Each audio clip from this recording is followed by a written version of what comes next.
사도행전 21장 1절로 16절 말씀 다 같이 교독하시겠습니다. 21장 1절로 16절 말씀. 우리가 그들을 작별하고 배를 타고 바로 고스로 가서 이튿날 로도에 이르러 거기서부터 바다라로 가서 이리로 건너가는 배를 만나서 타고 가다가 구브로를 바라보고 이를 왼편에 두고 수리아로 항해하여 두로에서 상륙하니 거기서 배의 짐을 풀려 아미러라. 제자들을 찾아 거기서 이를 물으니 그 제자들이 성령의 감동으로 바울더러 예루살렘에 들어가지 말라 하더라. 이 여러 날을 지낸 후 우리가 떠나갈새 그들이 다 그 처자와 함께 성문 바깥이 전송하거늘 우리가 바닷가에서 무릎을 꿇어 기도하고 서로 작별한 후 우리는 배에 오르고 그들은 집으로 돌아가니라. 두로를 떠나 항해를 다 마치고 돌레마이에 이르러 형제들에게 안부를 묻고 그들과 함께 하루를 있다가 이튿날 떠나 가이사랴에 이르러 일곱 집사 중 하나인 전도자 빌립의 집에 들어가서 머무르니라. 그에게 딸 넷이 있으니 처녀로 예언하는 자라. 여러 날 이르러 있더니 아가보라 하는 한 선지자가 이리로부터 내려와 우리에게 와서 바울의 띠를 가져다가 자기 수족을 잡아매고 말하기를 성령이 말씀하시되 예루살렘에서 유대인들이 이같이 이 띠 임자를 결박하여 이방인의 손에 넘겨주리라 하거늘 우리가 가만히 보고 사냥이 사람들과 더불어 바울에게 예루살렘으로 올라가지 말라 하니 바울이 대답하되 여러분이 어찌하여 울어 내 마음을 상하게 하느냐. 나는 주 예수의 이름을 위하여 결박당할 뿐 아니라 예루살렘에서 죽을 것도 각오하였노라 하니 그가 고난을 피하지 아니하고 우리가 그의 뜻대로 이루어지자 하고 그쳐져라. 이 여러 날 후에 여장을 꾸려 예루살렘으로 올라갈새 가이사랴의 몇 제자가 함께 가며 한 오랜 제자 구브로 사람 바손을 데리고 가니 이는 우리가 그의 집에 머물려 하니라. 아멘. 516장입니다. 516장.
집사람과 인사합시다. 잘 오셨습니다. 잘 오셨습니다. 다시 한번 당신을 보니 당신을 보니 빛이 납니다. 빛이 납니다.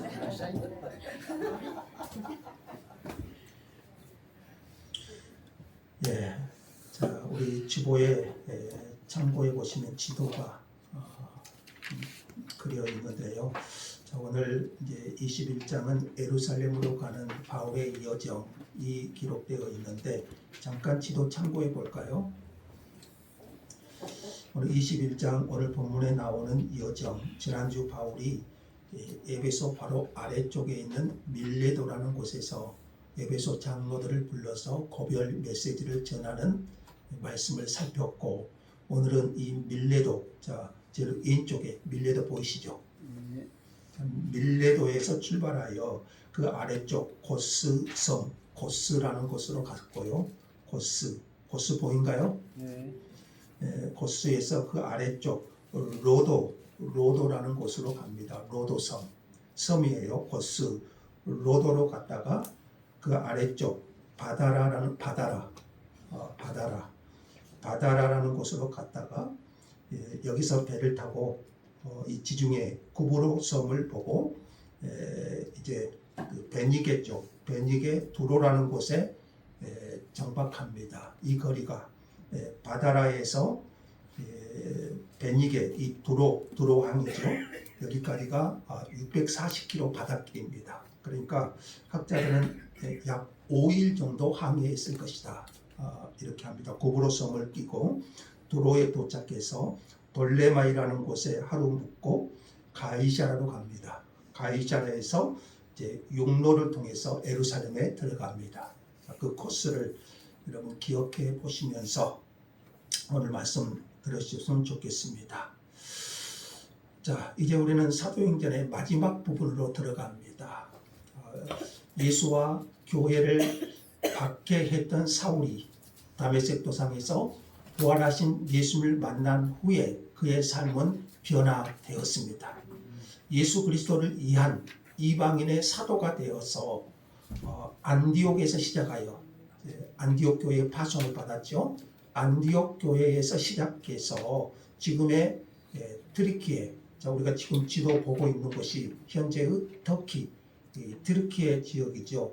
지금의 트리키에와 유럽 쪽으로 넘어가서 유럽의 불가리아, 그리고 마게도니아, 그리고 그리스 이 지역에 복음을 전한 이야기가 우리 지난 20장까지 끝나고요.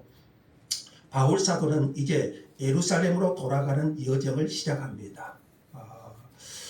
예루살렘으로 향하는 바울의 여정은 여러 면에서 십자가를 지기 위해 예루살렘으로 올라가시던 주님의 여정과 흡사합니다.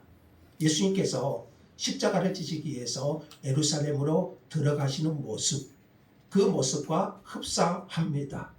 예수님께서 고난을 받으시고 십자가에 죽으시기 위해서 예루살렘으로 가셨듯이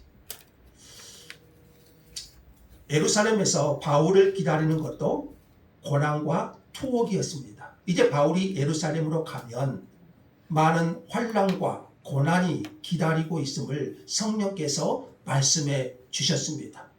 바울은 이 고난이 자기를 기다리고 있는 것을 알면서도 하나님의 뜻과 계획에 따라서 예루살렘으로 나아갑니다. 예수님은 고난 받으실 것을, 십자가에 달려 죽으실 것을 아시면서도 예루살렘으로 올라가셔야 한다는 뜻을 여러 번 표명하셨습니다. 바울도 예루살렘으로 가야 한다는 것이 하나님의 뜻이었음을 바울은 확신했고요. 그래서 바울은 예루살렘에 환난이 기다리고 있지만 예루살렘에 가야 한다는 의지를 3번이나 표명합니다. 자, 예루살렘으로 가는 길은 사지로 가는 길이었지만 그 길을 막을 것은 아무것도 없었습니다. 자, 먼저 21장 1절에서 3절은요. 바울이 밀레도에서 에베소 장로들과 작별한 후에 수리아의 두로, 그러니까 베니게죠. 이 두로에 이르는 항해 여정을 비교적 상세히 기록합니다. 1절에 보시면은요, 우리라는 단어가 나옵니다. 우리가 그들을 작별하고, 이 우리가 쓴 본문은 누가 포함된다고 했죠? 누가. 사도행전의 저자 누가가 동행하고 있음을 보여주고 있고요. 그런데 누가는 의도적으로 예루살렘으로 가는 길을 느리고 자세히 기록함으로써 긴장감을 더하려고 하는 것 같습니다. 바울 일행은 밀레도에서 배를 타고 지금의 트리키의 서부 해안의 섬들인 고스와 로도를 경유해서, 지도에서 보았죠. 고스와 로도를 경유해서 남서부 해안의 바다라에 도착합니다. 고스는 주전 5세기경 히포크라테스가 의과대학을 설립한 곳으로 유명한 곳이고, 로도는 지중해 무역의 중심지였고, 바다라는 대형 화물 곡물선을 싣는 항구로 그런 유명한 도시였습니다. 바울 일행은 이 바다라에서 베니게로 건너가는 배를 타고 가다가 구브로를 바라보고 항해하여 두로에 상륙합니다. 바다라에서 배를 타고 베니게 쪽 두로, 지도에 보시면 제가 설명드린 것처럼 이 거리가 약 640km 거리, 바닷길이고요. 자칫 바람이 불고 태풍이 불면 위험한 코스이기도 합니다. 그래서 학자들은 맑은 날씨였다면 이 640km의 거리를 약 5일 정도 항해했을 것이다, 이렇게 말합니다. 이렇게 두로에 상륙한 바울 일행은 짐을 풀게 됩니다. 두로에 도착한 바울은 이 두로의 제자들을 찾아서 그들과 일주일간 머물며 교제합니다. 오순절 전에 예루살렘에 도착하는 것이 바울의 목적이었죠. 그런데 두로에서 일주일을 제자들과 교제한 것을 보면 이 항해가 좀 쉽게 두로까지 왔음을, 안전하게 왔음을 우리가 생각해 볼 수가 있고요. 두로의 제자들은 바울이 전도하여 세운 제자들은 아닙니다. 예루살렘 박해가 일어날 때, 우리 사도행전에 보시면은 예루살렘 박해가 일어날 때 흩어지죠. 성도들이, 그 흩어진 성도들이 베니게에 와서 복음을 전했을 때 믿게 된 사람들이었을 것입니다. 그런데 4절을 한번 볼까요? 4절 한번 읽죠. 다 같이요. 제자들을 찾아 거기서 이래를 머물던지 그 제자들이 성령의 감동으로 바울더러 예루살렘에 들어가지 말라 하더라. 두로의 제자들이 성령의 감동으로 바울더러 뭐라고 합니까? 예루살렘에 들어가지 말라. 왜 그랬을까요? 두로의 제자들은 바울더러 예루살렘에 들어가지 말라고 권하는데, 이것은 예루살렘에 들어가게 되면 바울이 겪게 될 고난 때문입니다. 근데 본문은 그들이요 성령의 감동으로 말했다는 것을 강조합니다. 그러니까 두로의 제자들에게 성령님께서 바울이 예루살렘에 올라가면 고난이 기다리고 있을 것이다, 이것을 알려주셨어요. 하지만 바울도 이미 밀레도에서 에베소 장로들에게 이렇게 말한 바가 있어요. 자, 20장, 사도행전 20장 22절에서 44절을 한번 볼까요? 사도행전 20장 22절부터 한번 볼까요? 보라, 이제 나는 성령에 매여 예루살렘으로 가는데 거기서 무슨 일을 당하는지 알지 못하노라. 오직 성령이 각 성에서 내게 증언하여 결박과 환난이 나를 기다린다 하시나. 자, 예루살렘에 가면 뭐가 기다립니까? 결박과 환난이 나를 기다린다 하시나. 24절 같이 한번 읽죠. 내가 달려갈 길과 주 예수께 받은 사명 곧 하나님의 은혜의 복음을 증언하는 일을 마치려 하면은 나의 생명조차 조금도 귀한 것으로 여기지 아니하노라. 성령께서도 예루살렘에서 결박과 환난이 기다린다고 미리 알려주셨습니다. 또 바울은 성령에 매여 예루살렘으로 간다. 22절에요. 20장. 성령에 매어 예루살렘으로 간다고 말했어요. 자, 그러면 여러분, 두로의 제자들도 성령의 감동으로 예루살렘에 들어가지 말라고 해요. 똑같은 성령의 음성인데, 자, 바울에게도 성령의 음성으로 성령에 매어서 예루살렘에 간다고 말하고 있고, 두로의 제자들도 성령의 감동으로 예루살렘에 들어가지 말라고 하고, 그러면 서로 상충되는 것이 아닌가요? 이럴 때 어떻게 하나님의 뜻을 분별하고 행할 바를 결정할 수 있겠습니까? 자, 우리는 이렇게 정리할 수 있습니다. 성령께서는 두로의 제자들에게도 예루살렘에서 바울이 겪을 고난을 알려주셨습니다. 이것을 알게 된 두로의 제자들은 사랑하는 사도가 그런 일을 겪지 않기를 바랐기 때문에 예루살렘으로 올라가지 말라고 권한 것입니다. 성령께서 알게 하신 것은 분명한 계시였고요. 두로의 제자들은 그 계시에 근거한 판단이었어요. 그럼에도 불구하고 바울은 자신이 예루살렘으로 가야 될 이유를 알았고 이것이 하나님의 뜻임을 확신한 것입니다. 일주일 동안 이 두로의 제자들과 함께한 바울 사도는 굉장히 두로의 제자들과 정이 깊어졌다는 사실을 5절의 전송 장면을 보면 알 수 있습니다. 두로의 제자들은 다 그 처자와 함께 성문 밖까지 전송합니다. 누구를 전송하죠? 바울을. 그리고 그들은 함께 바닷가에서 무릎을 꿇어 기도합니다. 뭔 기도했을까요? 두로의 제자들은 예루살렘에서 바울이 고난을 잘 견딜 수 있도록 기도했을 겁니다. 반면 바울은 두로의 성도들이 믿음을 잘 지켜나갈 수 있도록 기도했을 거예요. 일주일밖에 안 되는 짧은 기간이었지만 그들은 뜨거운 사랑으로 서로 성령 안에서 하나가 되었습니다. 두로의 제자들과 작별한 후에 예루살렘을 향하여 가는데 두로에서 배를 타고 돌레마이를 경유하여 가이사라에 이르게 됩니다. 자, 바울은 돌레마이에서 하루를 지내는데요. 그곳의 형제들과 또 교제를 합니다. 두로에서 돌레마이까지는 100km 약 50km 정도 됩니다. 시간으로 하면 약 10시간 정도 항해했을 겁니다. 이 돌레마이에서 가이사라까지도 거의 비슷한 거리입니다. 자, 돌레마이에 도착했을 바울 일행은 형제들이 모일 수 있는 아마 큰 집에서 모임을 갖고 거기서 밤을 지냈을 것 같아요. 그리고 이튿날 다시 배로 가이사라까지 항해를 했을 것입니다. 자, 여러분 가이사라는 많이 들어보셨죠? 자, 가이사라면 뭐가 생각납니까?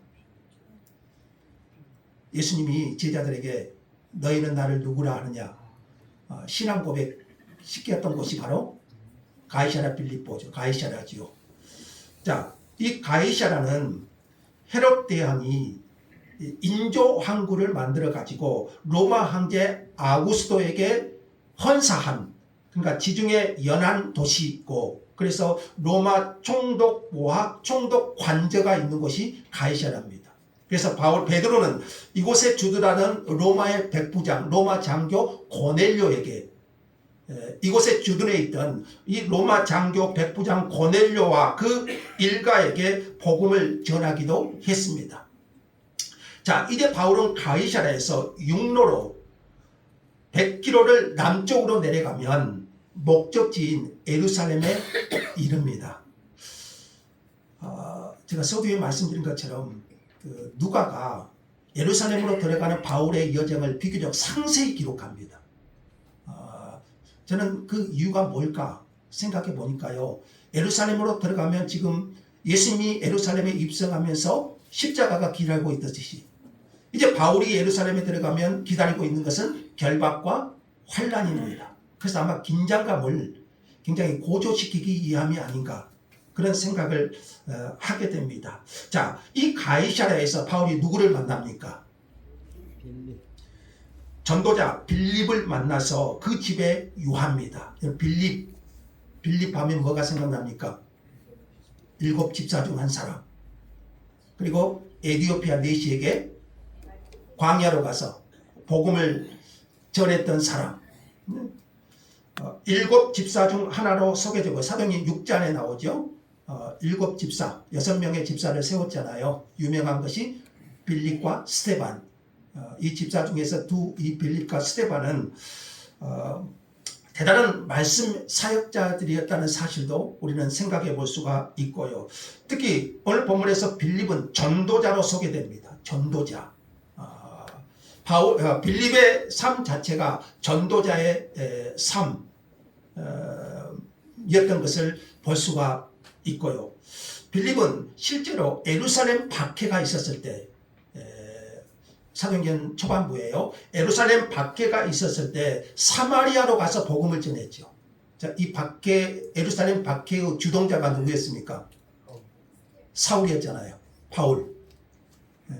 그 박해로 빌립은 예루살렘을 떠나서 사마리아에 가서 복음을 전했고, 이어서 에디오피아 내시에게 복음을 전한 전도자였습니다. 에디오피아 내시에게 복음을 전한 뒤에 빌립은 가사 북쪽 해변 지역에 가서 복음을 전하고 가이사랴에 이르렀다. 이게 사도행전 8장에 나와요. 그리고 이제 빌립은 거기서 끝나는 것 같아요. 가이사랴에 이르렀다. 그렇게 기록이 나오는데, 그런데 가이사랴에 머물던 빌립은 교회를 박해하여 자신을 예루살렘에서 떠나게 했던 장본인, 그가 누구였습니까? 변화되기 전에 사울. 그 사울 때문에 자신은 예루살렘을 떠날 수밖에 없었잖아요. 그 사울을 지금 가이사랴에서 만나게 됩니다. 그리고 그 집에 바울을 유하게 합니다. 자, 그리고 빌립에게는 딸 넷이 있었는데요. 그들은 결혼하지 않은 예언자들이었다고 9절에 소개합니다. 이 4명의 예언자들의 기사는 두로의 제자들 같이, 두로의 제자들이 바울에게 어떤 말을 해줬습니까? 성령의 감동으로 예루살렘에 들어가지 말라. 아마 이 두로의 제자들 같이 예루살렘에서 고난을 겪을 것을 말해 주었다는 암시를 해주고 있습니다. 이 빌립의 네 딸들도 예루살렘에 들어가지 말 것을, 그 예언을 했다는 것을 암시해 주고 있어요. 자, 바울은 이렇게 여러 날 빌립의 집에 머물던 중에서 유대에서 온 아가보라는 선지자를 만납니다. 아가보. 자, 글라디의 황제 때 기근이 있을 것을 예언했던 선지자입니다. 이 아가보라는 선지자가 행위 예언이라고 하는데요. 행위 예언이라고 예언하는데, 행위 예언 무슨 말이냐면 바울의 띠를 가져다가 자기 수족과 함께 잡아맵니다. 바울의 띠를 가져다가 아가보 자신의 수족과 이게 잡아 서로 맵니다.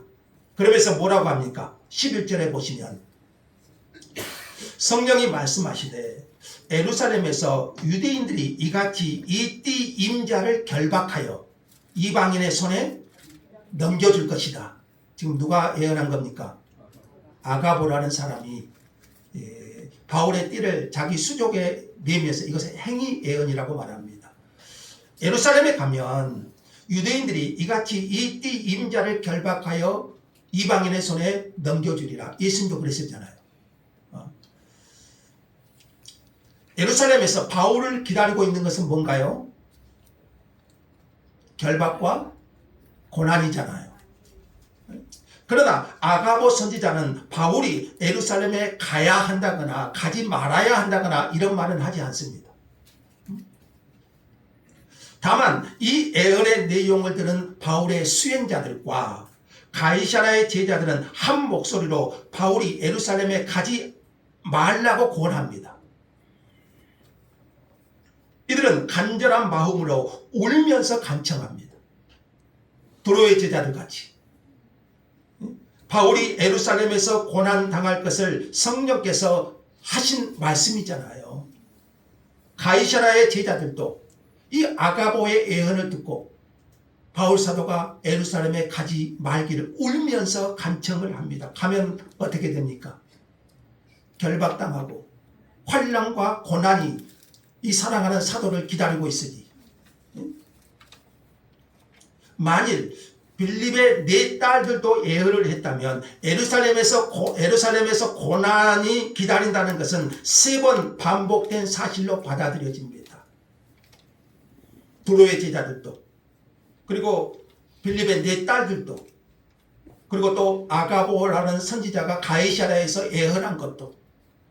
근데 바울은요, 성령에 매여 예루살렘으로 가야 한다는 것을 알았습니다. 비록 예루살렘에 가면 환난과 결박이 기다리고 있는 것을 알았지만 바울은 가야만 하는 것이 하나님의 뜻이었고, 환난이 기다리고 있다고 할지라도 그 길을 가야 한다는 것이 바울의 확신이었습니다. 바울은 가지 말라고 울며 간청하는 사랑하는 형제들에게 말합니다. 자, 13절을 같이 한번 읽어보죠. 13절 다 같이요. 바울이 대답하되 여러분이 어찌하여 울어 내 마음을 상하게 하느냐. 나는 주 예수의 이름을 위하여 결박당할 뿐 아니라 예루살렘에서 죽을 것도 각오하였다. 여러분, 이 바울의 각오를 한번 보십시오. 여러분이 어찌하여 울어 내 마음을 상하게 하느냐. 나는 주 예수의 이름을 위하여 결박당할 뿐 아니라 예루살렘에서 어쩔 것도 죽을 것도 각오하였노라. 바울이 예루살렘에 가려고 하는 것은 단지 이유가 하나죠. 그게 뭡니까? 주 예수의 이름을 위하여. 아멘. 바울이 예루살렘에 가고자 하는 이유는 단 하나예요. 주 예수의 이름을 위하여. 바울이 죽을 것을 각오하는 이유, 생명조차 귀하게 여기지 않는 단 하나의 이유는 주 예수를 위하여. 주 예수의 이름을 위하여. 주 예수의 이름을 위하여 결박당할 뿐 아니라 내가 예루살렘에서 죽을 것도 각오하였다. 무엇 때문에요? 주 예수의 이름을 위하여. 예수의 이름을 위한다면 내가 결박당한 것이나 내 생명조차 귀한 것으로 여기지 않고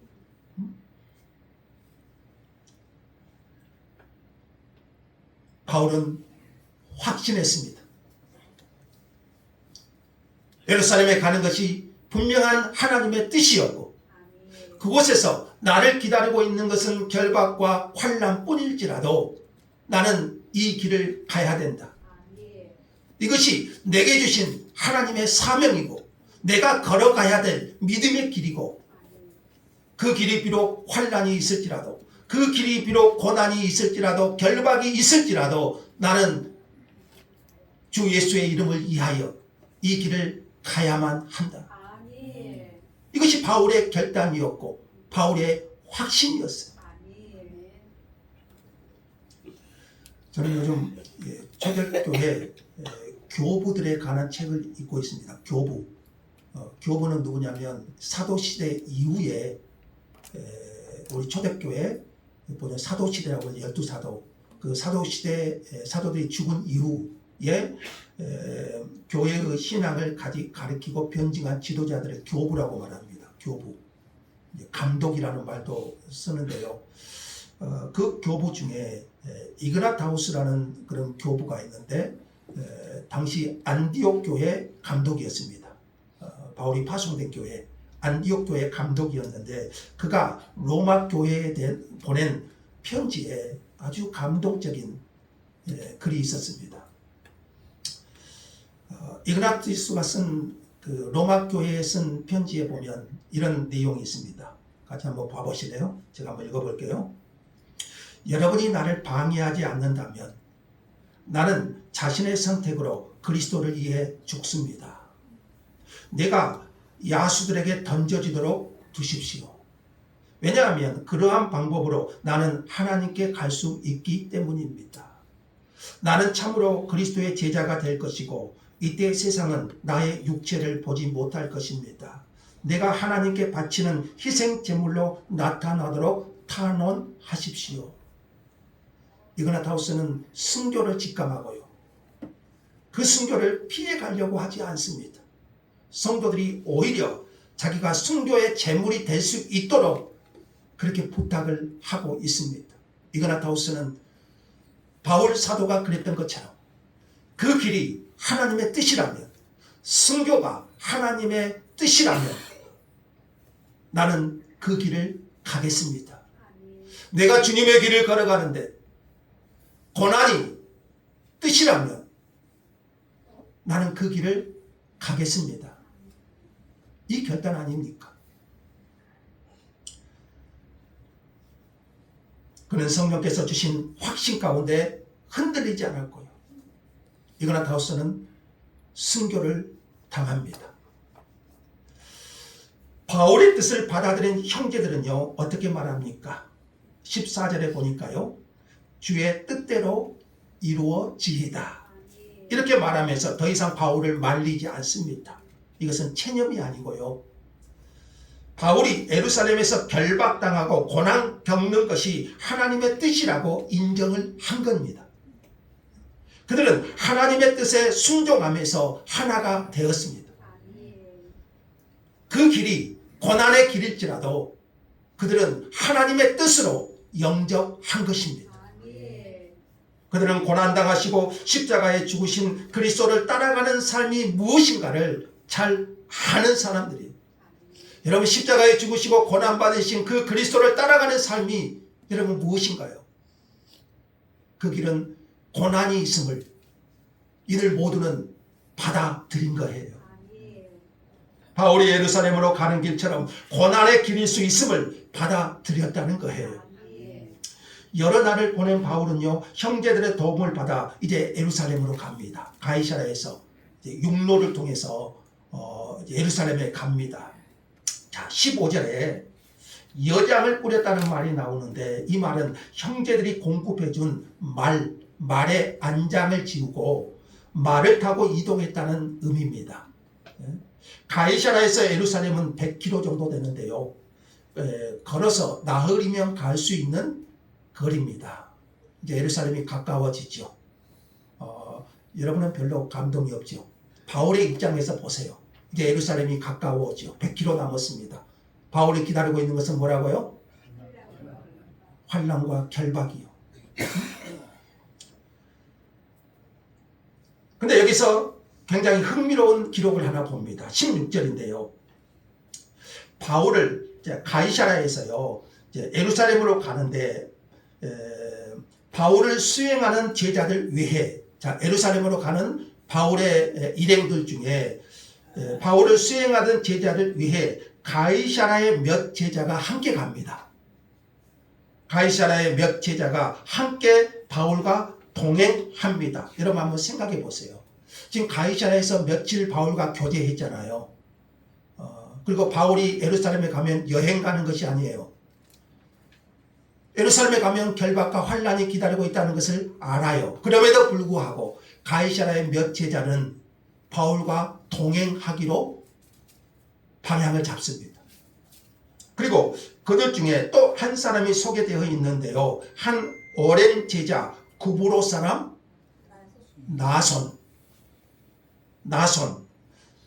나손도 함께합니다. 근데 이 나손은 예루살렘에 집을 가지고 있었던 것 같아요. 그리고 바울이 예루살렘에 도착하면 그 집에 머물게 하고자 이 나손도 함께 따라갑니다. 예루살렘에서 유대인들의 반대에 직면할 상황이었는데 나손은 위험을 감수하고 바울 일행에게 자기 집과 삶을 내어준 헌신을 합니다. 성경에 단 한 차례 나오지만 이 나손이라는 이름은 한 번 나오지만 그 한 번의 기록만으로 그의 신실한 믿음이 기억되고 있습니다. 자, 예루살렘으로 가는 길, 예루살렘으로 가는 여정, 여러분은 오늘 말씀을 통해서 무엇을 배우십니까? 주님께서는 오늘 저와 여러분에게 무엇을 말씀하셨습니까?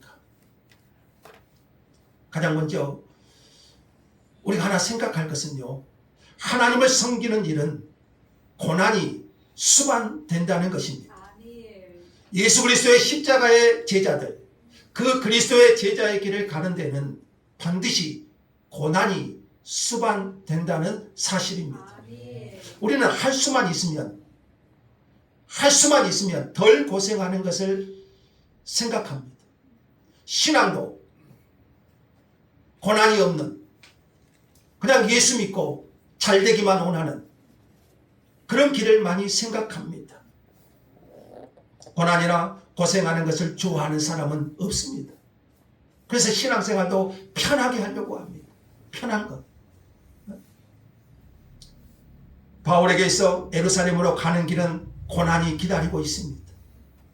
이 사실을 성령께서 거듭 말씀하셨고, 형제들도 예루살렘으로 올라가지 말라고 울며 간청함에도 불구하고 바울은 예루살렘으로 가는 길을 멈추지 않았습니다. 오늘 여러분은 어떤 선택을 하시겠습니까? 내가 가는 그 앞길에 고난과 결박과 환난이 기다리고 있다면 오늘 우리는 어떤 선택을 해야 될까요? 그럼에도 불구하고 바울은 예루살렘으로 가는 길을 멈추지 않았습니다. 그것은 오직 성령께서 주신 확신 때문이었습니다. 아멘. 이때 바울은 부활하신 주님을 만났을 때 받았던 소명을 많이 생각했을 것 같아요. 바울이 다메섹 도상에서 부활하신 예수를 만났을 때 그 바울에게 주셨던 하나님의 소명이 있지 않습니까? 이 말씀을 많이 기억했을 것 같아요. 주께서 이르시되 가라, 이 사람은 내 이름을 이방인과 이스라엘 자손들에게 전하기 위하여 택한 나의 그릇이라. 아멘. 다 같이 그가 내 이름을 위하여 얼마나 고난을 받아야 할 것을 내가 그에게 보이리라. 바울에게 주신 말씀 아닙니까? 그가 내 이름을 위하여 얼마나 고난을 받아야 할 것을 내가 그에게 보이리라. 바울은 아마 예루살렘으로 들어가면서 이 말씀을 많이 생각했을 것 같아요. 여러분, 고난은 하나님의 뜻에서 제거할 수 없는 일부입니다. 아멘. 고난을 통해서 하나님은 우리를 빚으시고, 아멘. 때로는 하나님의 뜻에 대한 우리의 순종이, 우리가 하나님의 뜻에 순종하려면 하나님의 뜻에 대한 순종이 고난을 포함하기도 합니다. 아멘. 여러분, 어떻게 순종 없이 순종하기 위해서 고난이 따르지 않겠습니까? 그리스도를 따라가는 제자의 삶은 분명 고난이 있습니다. 아멘. 그리스도의 삶의 목적은, 우리 그리스도인의 살아가는 그 삶의 목적은 내 생명을 보존하는 것도, 고생을 피하고 더 안락한 삶을 사는 것도 아닙니다. 주 예수 그리스도의 이름을 위하여, 주 예수 그리스도의 이름을 위하여 달려갈 길, 곧 주 예수께 받은 사명을 따라 살아가는 거예요. 아멘. 오늘 나를 불러주신 하나님, 예수 그리스도 십자가 안에서 나를 불러주신 그 그리스도의 제자의 삶을 살아가는 거예요. 아멘. 그 길이 고난이 따라온다 할지라도, 내가 가는 그 길에 고난이 나를 기다리고 고난이 따라온다 할지라도 우리는 그 제자의 길을 가는 사람들이잖아요. 아멘. 바울은 그 부르심에 순종하기 위해, 그 사명을 이루기 위해서, 그에게 주신 그 달려갈 길을 이루기 위해서 환난 당할 것도 각오했습니다. 아멘. 이게 그리스도의 길이 아닌가요? 이게 우리의 그리스도의 제자의 삶의 길이 아닌가요? 어찌 환난과 고난 없이 주님의 길을 갈 수 있겠습니까? 오늘 본문에 나오는 사람들을 다시 한번 생각해 보십시오. 전도자 빌립, 그는 예루살렘 밖에 때문에 예루살렘을 떠나서, 고향을 떠나서 사마리아와 이디오피아 내시에게, 그리고 각 성을 지나다니면서 복음을 전했고요. 가이사랴에서 바울을 만나게 됐고, 유세비우스에 의하면요, 역사가 유세비우스에 의하면 이 전도자 빌립은 후일 가족들과 함께 튀르키예 남부에서 복음을 전했고요, 히에라볼리에서 순교했다고 기록되어 있습니다. 그의 삶을 이끌어가는 것은 그가 바라고 원하는 편안함이 아니라 전도자의 사명이었습니다. 아멘. 전도자 빌립의 삶을 이끌어가는 것은 편안함이 아니라 전도자의 사명이었습니다. 아멘. 가이사랴에서 예루살렘으로 가는 바울과 동행하기로 결정한 가이사랴의 제자들, 예루살렘에 집을 제공한 나소는 또 어떻습니까? 바울 자신을 포함해서 이들의 삶은 믿음의 순종을 보여주는 모범 아닌가요? 아멘. 자기가 원하는 대로의 삶을 살아가는 것이 아니라 주님을 위해서라면 자기도 부인할 수 있고, 주님을 위해서라면, 주 예수 그리스도의 이름을 위해서라면 희생도 감수할 수 있고, 본문에 나오는 이 사람들은 정말 하나님의 뜻에 순종하여 살고자 하는 사람들 아닌가요? 아멘. 그들은 그리스도를 따르는 삶에서 고난을 제거하지 않았습니다. 우리는 그래요. 그리스도를 따라가기는 좋은데 고난은 제거하고 싶어요. 그러나 그런 길은 없어요. 주와 복음을 위하여 그들은 대가를 지불하는 삶을 살겠다고 결단한 사람들입니다. 아멘. 여러분, 두 가지 인생 길이 있습니다. 영어로 하면 preference, 편한 것, 자기 취향, 그것이 있고, 또 하나는 확신, conviction, 확신을 따라 사는 삶이 있습니다.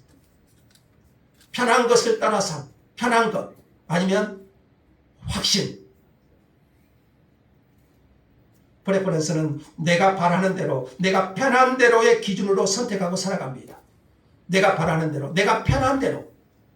그래서 이런 사람은요, 고난이 있으면 가감하게 다른 것은 그리스도로 포기해버립니다. 내가 편한 대로, 내 취향대로, 내 편한 대로 판단하고 선택하고 살아가요. 그러나 컨빅션은 확신에 이끌리는 삶입니다. 아멘. 다시 말하면 사명에, 내게 주신 제자의 삶에 이끌리는 삶입니다. 아멘. 바울이 그랬고, 빌립이 그랬고, 그리고 형제들이 보여주는 삶이었습니다. 사람은 되게 편한 길을 선호합니다. 그러나 제자는 확신을 따라 걷습니다. 아멘. 그리스도인은 편안함에 이끌려 인생을 살지 않습니다.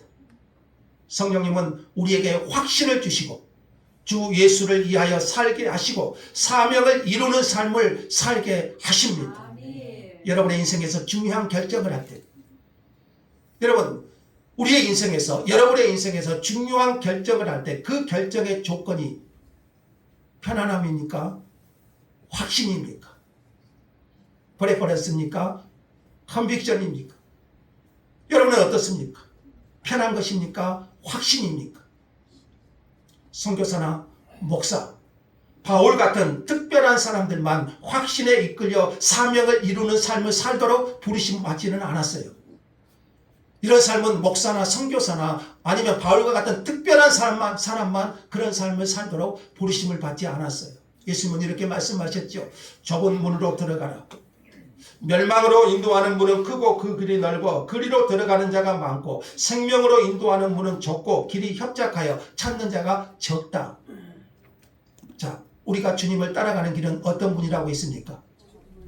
좁은 문이에요. 좁은 문.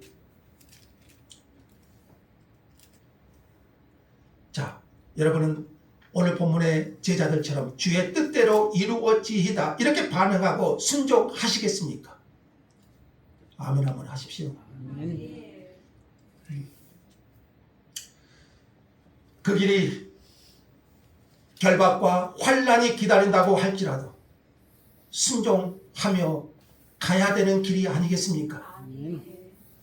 아니면 그래도 오늘 말씀을 듣고도 그래도 아니면 다른 사람은 몰라도 그래도 저는 이렇게 변명을 둘러내면서 편한 길을 선택하시겠습니까? 주님은 예루살렘에서 십자가에 달려 죽으셔야 함을 아셨음에도 그 길을 택하셨고 그 길을 묵묵히 가셨습니다.